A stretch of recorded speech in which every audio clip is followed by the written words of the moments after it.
Mən nəyi gördüm? Mən sosial mediada bu mövzunu müzakirə etməyimin səbəbi ilk olaraq böyüyən qızlarımdır. Birinin 20 yaşı var, o birisinin 18 yaşı var. Və onlar bir tərəfli yalnız Azərbaycan sosial mediasında bu mövzular barədə fikirlər eşidirlər.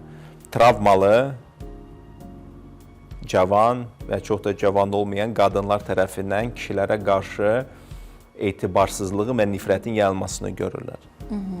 Və mən dedim ki, okey, mən nə edə bilərəm? Əlbəttə ki, özləri də danışa bilərəm, amma niyə görə mən bunu yenə də həmin alətlərdən istifadə edib, onların olduğu məkanlar olub. Qoy mənim TikToklarımı göndərsinlər bir-birinə, qoy mənim Instagram rillərimi göndərsinlər bir-birinə. Və bu səbəbdən bu ətraflı bu mövzulara toxunmağa başladım. Və həmişə deyirəm, mən demirəm ki, Fərhad Pərvizi həqiqət deyir. Mən sadəcə sizə başqa bir perspektiv göstərirəm. Çünki sosial mediada xoşbəxt qadınlar öz şəxsi həyatını bölüşmür. Görmüsünüzmü sosial mediada hansı bir qadın çıxsın ki, mən belə super ərim var, qızlar hamınıza məsləhət görürəm ki, siz də evlənin.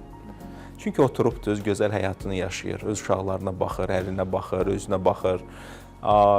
Sosial mediada akkauntu var, amma çox güman ki, restoranların səhifəsini, fitness zallarının səhifəsini izləyir, ağıllı bir insanların səhifəsini izləyir, özləri üçün həyat yaşayırlar. Onların nə vecinə ki, gəlib başqalarının öz xoşbəxt həyatlarını birincisi gözləyməkdən qorxurlar. Bu bizdə milli idman növüdür, gözləyimə.